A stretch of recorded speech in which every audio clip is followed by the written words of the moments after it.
On our recent media trip to Ireland, we arrived at the Dublin airport, being greeted by clubs to hire, with our 2 sets of golf clubs for our golfing tour.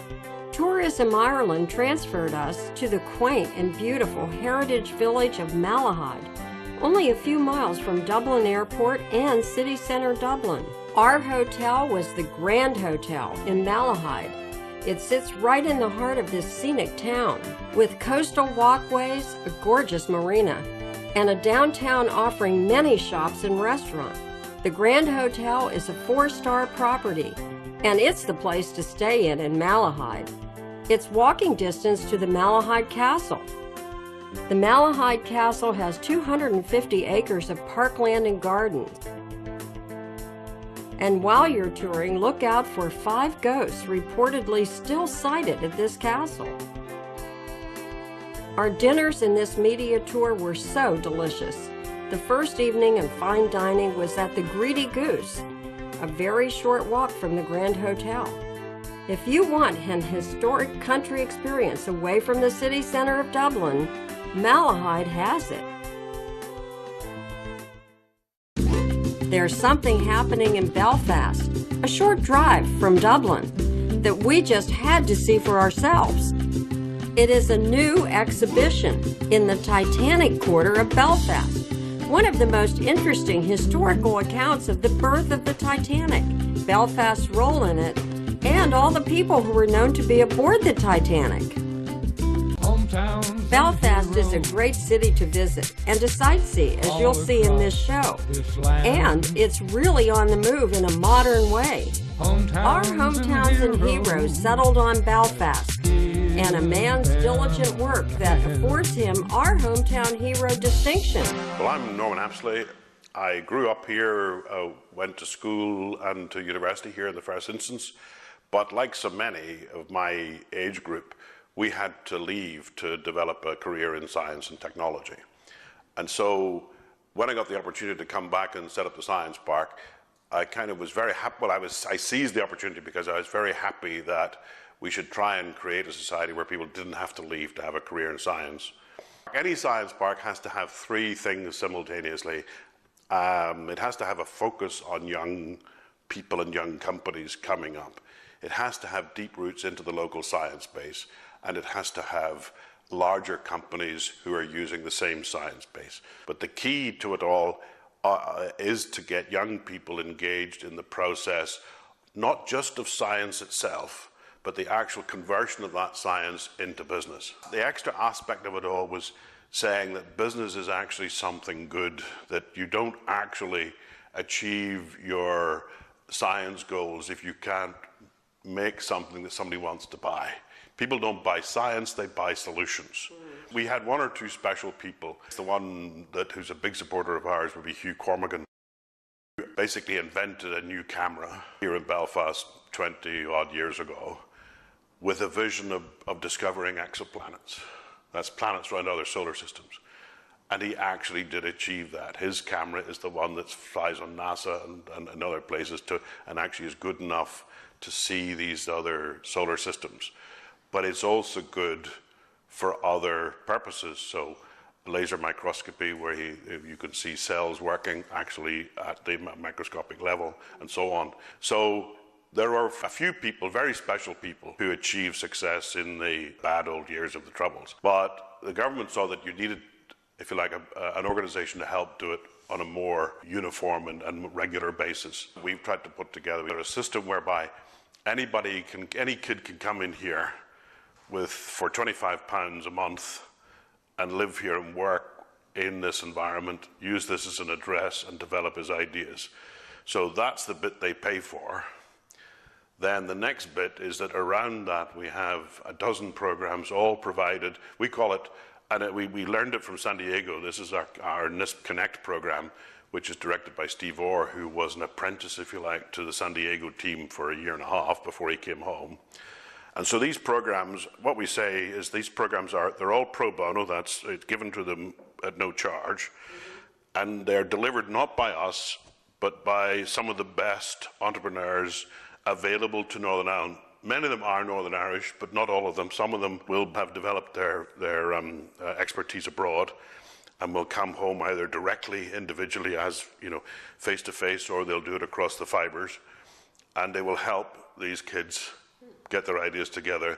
Some of them will bring money or access to money. So we have a program called Halo, which tries to introduce those people to what the high-tech world can offer by way of investment and how to speak to it, and likewise how the kids talk to that. So pitching is one of the things that we help. Southern California and San Diego that has given us the tools for Connect. All of our programs are designed in a way that whether you're a banker or an accountant or a scientist or a university, everybody who gets involved in the program will get something out of it. And that's the cleverness of the design. But the real beneficiaries are the kids who, if they absorb all the information that they're getting, will actually end up better as a result. It's a real acceleration program. Internships weren't terribly well known to us. There were some running on the political front. There are some political internships, which I understand work in Washington. We work through the American Ireland funds. We place recent graduates in US companies at top level. They work out of the office of the CEO or the managing director. And they really work, they get paid for the work, and they do good work, but it's really a year's intensive training, if you like, on how business operates, and it changes these kids. And we're now in I think it's our 5th year is just beginning, and each year we send 20.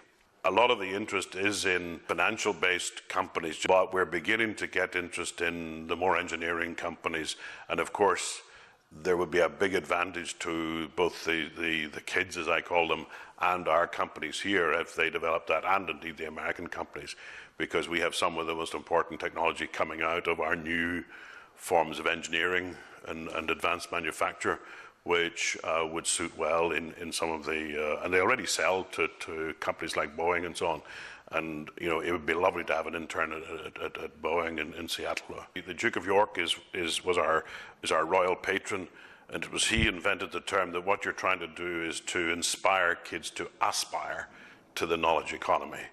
And so that has become one of our mantras, if you like. Over and above the nuts and bolts that you see around us in the science park, I think that's the most important thing that we're doing. And our aim is to be big enough simply to show all of these kids and their teachers that it works, that everybody in today's world can take or has a good shot at taking their ideas forward if you have all the basic ingredients. And our kids are no worse, and better than most. If I can leave you with one message, is that, Connect gives us the methodologies to make best use of anybody's time that wants to give it back. And so if anyone wants to do that and contacts us, we'll be more than willing to find a place for them. Either as a domain expert, they will know something that some kids ought to know about a business idea that they've got, or they will know a market, or they'll know an influencer or whatever. This is a great place for investment of money and investment of time. And we have the processes to make that. So Norman, as our hometown hero here in Belfast, and a wonderful city that you're in, we presented you with our award and featuring you on Hometowns and Heroes TV show for all the work you're doing here. Well, thank you very much. It's very kind of you. And I must say it's been a delight to be part of, and only part of, the revitalization of Belfast. It gives me a thrill every time I return home and see it looking better than when I left it. So that's brilliant. Thank you very much. Thank you for joining us on this edition of Hometowns and Heroes with Dr. Norman Apsley in his hometown, the city of Belfast. Whether you're staying in Dublin, Belfast, or both, we can recommend 2 sister hotel properties, one in Dublin and one in Belfast, each offering prime locations, decor, comfort, and superb service. They are the Fitzwilliam Hotel Belfast and the Fitzwilliam Hotel Dublin. Color is a key ingredient in the decor of the Fitzwilliam Belfast, presenting bright red high-back chairs in the restaurant with communal table. Its bar has copper-clad lighting and a combination of booth, tables, and a seat at the bar. Guest rooms are also brightly accented in vibrant colors. They have a sofa, desk, flat-screen TV, floor-to-ceiling windows, and designer toiletries. The Fitzwilliam Belfast is a first choice of business people for meetings and boardroom. One outstanding feature that we loved was the Fitzwilliam Extra Special Professional and Friendly Service. And speaking of service, here we are now arriving at the Fitzwilliam Dublin. Location is everything. The Fitzwilliam Dublin is located in the heart of Dublin, yet near many golf courses. And this hotel welcomes and invites golfers. Fitzwilliam has probably the best location in Dublin City, across the road from St. Stephen's Green, right at the top of Dublin's best pedestrian shopping street, Grafton Street. Mark and I took Rona's advice and headed out for Grafton Street, just around the corner from the Fitzwilliam Dublin.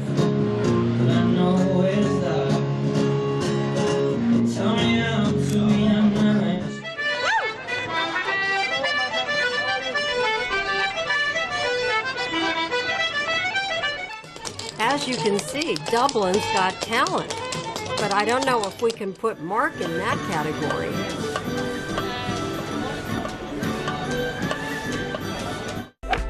Whether you stay in Dublin or Belfast, you will definitely find the golfer's pot of gold. Fitzwilliam in Dublin and Belfast are close to some of the finest links golf in the world. And if you enjoy parkland courses, you're near some of the finest. With great golf and excellent service and all the excitement of the heart of Dublin and Belfast, you'll find the Fitzwilliam is the perfect base of operations. Enjoy again, I'm Stuart. See you again.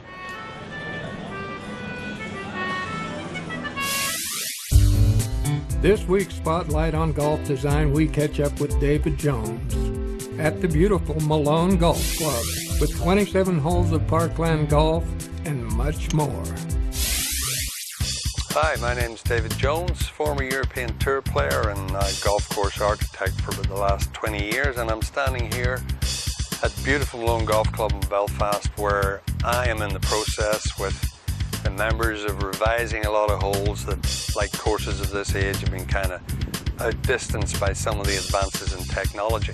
The signature holes here at Malone Golf Club are the 18th, where I moved the green closer to the lake, and we'll put in some strategic bunkering around the green, so that it's pretty much a risk versus reward second shot that never really was in place before. The hole in the distance, beautiful par 3, number 15. It was pretty ragged around the edges, and we put in a lovely sleeper wall, a rolling railway sleeper, or railway ties as you call them in the States, wall to really give definition to that green. And on the front side, holes number 6, a lovely par 3 in a grove of pine trees backed by rhododendrons. Tough par 3, we completely redesigned the green there, brought in a 3-level multi-tier green on an already pretty interesting hole, but enlarged the green a bit so that it became enjoyable for the members rather than impossible.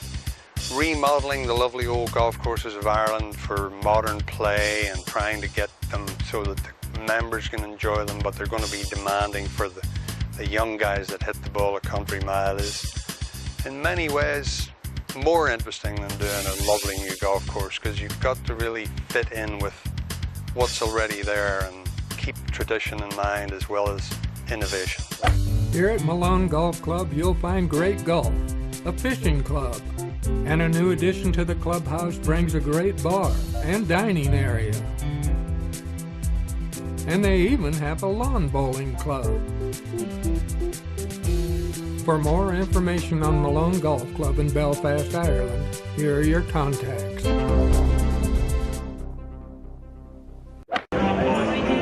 You know, I think to get the feeling of a city, you have to go to its market. And at St. George's Market in Belfast, you get a real pulse of the city. Said I was the devil and I did not treat her right. When you come to St. George's Market, don't eat before you come. They've got lots of great food right there. And if you're a tourist, you'll probably have to make a little bit more room in your suitcase. She said I was the devil and I did not treat her right. The man down there at the station said, St. George's Market in the heart of Belfast. It's a great place to dine, to shop, and to people watch.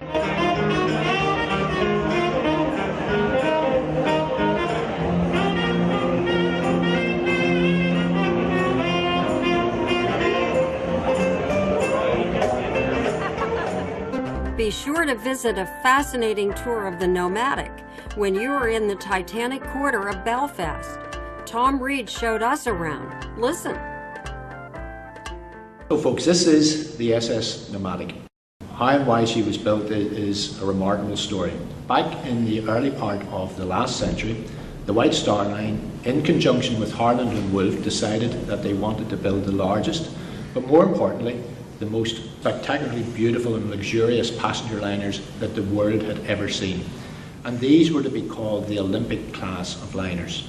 When these new Olympic class of liners were built, they were 50% bigger than any passenger liners that had ever gone before. However, that caused problems because at Cherbourg and Queenstown, these new liners were simply too large to fit into the harbour. These were shallow water ports. The liners simply couldn't get into them.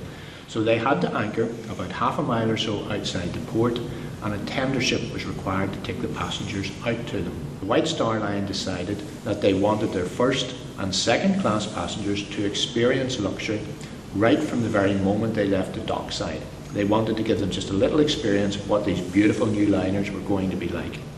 And that's why Nomadic was built, purely and simply to transfer first and second class passengers from Cherbourg dockside out to these beautiful new liners.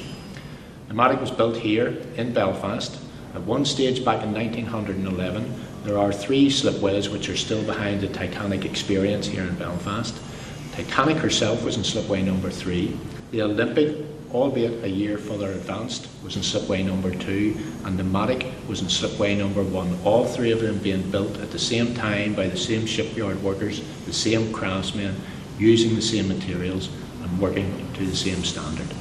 The ship has been fully restored now exactly as it was back in 1911, with many original features on it, including the original bar, which is now 103 years old. In our lower deck we have lots of original benches, ceiling panels, wall panels, the original porcelain light fittings, so customers now can come aboard here and sit in the very benches where people were on the Nomadic when she tendered to Titanic, such as Bruce Ismay, the unsinkable Molly Brown, Benjamin Guggenheim, J.J. Astor, where they have all sat. But although she only tendered to Titanic on the one occasion, she was a tender ship right up until 1968, tendering to the likes of the Queen Mary and the Queen Elizabeth. So we have had many famous passengers on here later in her life, people like Marie Curie, Charlie Chaplin, Elizabeth Taylor, Richard Burton, Johnny Weissmuller. They've all been passengers on this little ship, before eventually coming back to Belfast in 2006 in a dreadful state altogether, but was then restored to the condition that you see her in today. As Tom and I stand on the deck of the Nomadic, we can look over at the striking feature, Titanic Belfast, designed by Eric Kunz. It houses one of the finest exhibitions in the world about the legendary ship, the Titanic. I'm Alex McGreevy, PR and Media Manager at Titanic Belfast, the world's largest Titanic visitor attraction in Belfast, Northern Ireland. We pride ourselves at Titanic Belfast on the signature that we are the world's largest Titanic visitor experience. We are unique in telling the story of Titanic because the visitor attraction is actually built where Titanic was built. Right here in Belfast.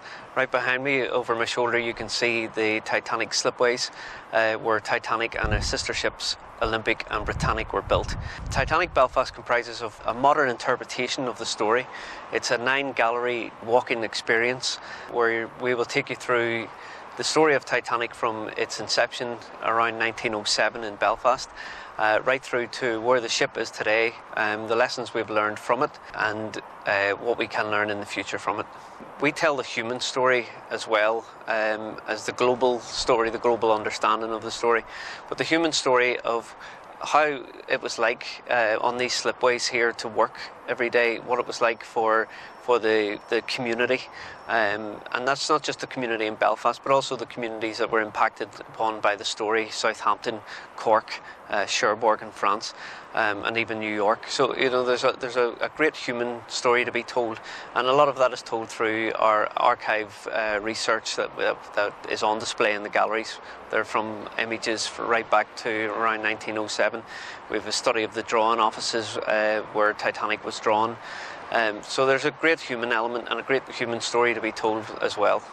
There's a lot of people in the world today, believe it or not, who don't know that Titanic was built in Belfast in Northern Ireland. There are some parts of the world that don't know that Titanic is an actual real story. I've just spent 3 weeks myself in the United States, where a lot of people that I've engaged with about the Titanic story didn't know that Titanic was built in Belfast.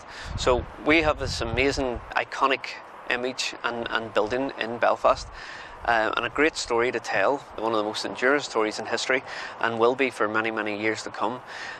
So we have a challenge ourselves to educate the world about Titanic's birth, about her history, or about her build, which took place right here in Belfast, and we're enjoying that challenge as we move along. It was a pleasure to have you here at Titanic Belfast, in Belfast in Northern Ireland, and we hope to see you all coming here soon. The name of this gentleman military man of the 1760s is James Stewart, and as I looked at it, I wondered if he is a distant relative of our own Mark Stewart. It is one of many paintings and other treasures at the Ulster Museum in Belfast. Join us now as we meet Les McLean, head of operations of the museum, who will show us around. The museum is right in the centre of Belfast and is free, and is one of the most popular and exciting tourist attractions that there is to see in Belfast. It's the largest museum in Northern Ireland, and the collection includes fine art, applied art, archaeology, and much more. Sir John Lavery was a Belfast artist who had a worldwide reputation, and he donated to the museum in 1929 when it opened a significant number of pieces which became sort of a key part of the museum's art collection. So we have 3 rooms in the museum called Discover Art, Discover Nature and Discover History, which just allows kids to touch things, play with things, cut out, stick on, dress up, all of which are linked to the collection. And this particular room is Discover Art, which allows children to do art and craft work which is related to the art they then see around the galleries. This is my favourite painting in the museum for lots of reasons, primarily because it was shadowy and dark and ominous, and I really loved it for that reason. I still love it today. Okay, we're in the history galleries now, and the history galleries start with prehistory and then work their way through the Stone Age, the Bronze Age, the Iron Age, and so as you walk through the galleries you're walking forward in time. But the history galleries also include our most popular exhibit, which is Takabuti, our mummy. We're in the Girona collection room in the Ulster Museum, which is a collection which has a lot to do with the Spanish Armada. One of the ships in the Armada that tried to escape from the English and sailed around the north coast of Ireland and then sank. And the wreck was discovered in 1967, and on the wreck was a lot of jewellery, metal, weapons, social history elements, because it had been so well preserved. And this is one of the best Spanish Armada exhibitions that you'll find outside of Spain. You'll marvel at the preserved condition of the Ulster Museum's ancient mummy and everything. On the way out, there's a full selection of gifts and books. You'll love the Botanic Garden Park in which Ulster Museum is located. Stroll the walkway to the Palm House, a cast-iron glass house that has been in existence since its completion in 1889. It houses an array of horticulture reminiscent of the Victorian era. Nearby in the Botanic Garden is a turn-of-the-century style bandstand and a remarkable rose garden with many types of flowers all around the Botanic Garden. Together they make a most enjoyable visit, the experience of the Ulster Museum and the Botanic Garden. I think we can all agree that this picture of Crumlin Road Prison in Belfast looks pretty grim. Now a tourist attraction, the Crum, as it is known, closed as a prison in 1996. But when it was open, here's a look at some of the men, women, and children who were incarcerated within. The Crumlin Road Prison was built in Victorian-era style and took its first prisoners in 1846. Its cells were originally planned for a single prisoner, 12 by 7 by 10 high. But by 1970, sometimes it was up to 3 prisoners in one cell. Only 17 executions took place here, with all but one buried within the prison walls. marked only by initials and the year. Take a look at this very dark, dingy tunnel that prisoners used to go through underground to get to the courthouse, conveniently located just across the road. You can only imagine what a hardship it must have been to be in the Crum. The prisoners that were condemned to die, though, were given 2 weeks in a room sized for two. So they spent 2 weeks of what must have felt like luxury. And then they were taken to the room next door. In this room, the prisoner had no idea that that one remaining door would open to his actual hanging. And in 3 or 4 minutes, he would be gone. Today, tourists enjoy seeing such an historic building, but it has so many memories of conflict that are still lingering in the halls of Crumlin Road Prison. Certainly a place you would not have wanted to be in its 150 years of existence. John McLaughlin has been at North and West Coast Links for years, and he's been bringing people from all over the world to experience great Irish golf. And as John says, it's not hard. My name is John McLaughlin from North and West Coast Links Golf, and here today you're very welcome to the beautiful Connemara. We have 10 Championship Links golf courses in our marketing group. Our company has been established for over 25 years, so we're a long time in the golf business and a long time bringing people in from all over the world into this lovely part of Ireland.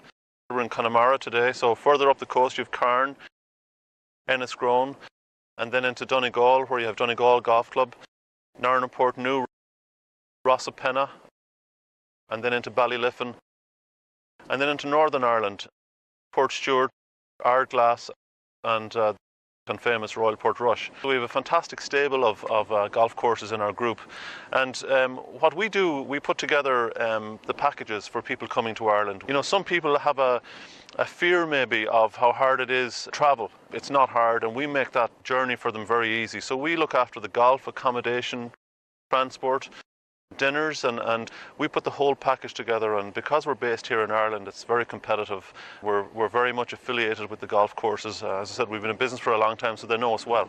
We have preferred hotels that we work with right along the coastline, from Glenlow Abbey in Galway to Abbey-Glen in Clifton, Montfalcon in Ballina, and then up the coast to the Radisson in Sligo, and then on up to the Rosapenna Golf Resort, a fantastic 4-star hotel there, and then the Ballyliffin Lodge and Spa, close to Ballyliffin Golf Club. Into Northern Ireland you have Bushmills Inn in Bushmills, and then we work with the Hastings Hotel Group in Northern Ireland, and the Slieve Donard is one of those near Newcastle. But it's not just the golf, it's the golf, the accommodation, the transport, but it's the Wild Atlantic Way, it's the beautiful scenery, culture and heritage. And we include all of that kind of thing in a package. You know, golf is half a day, and then there's a half a day for lots of other great things to do.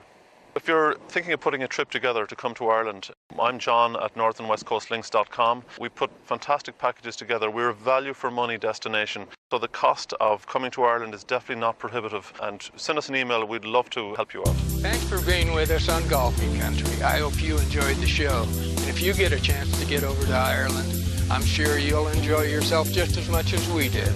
See you next time.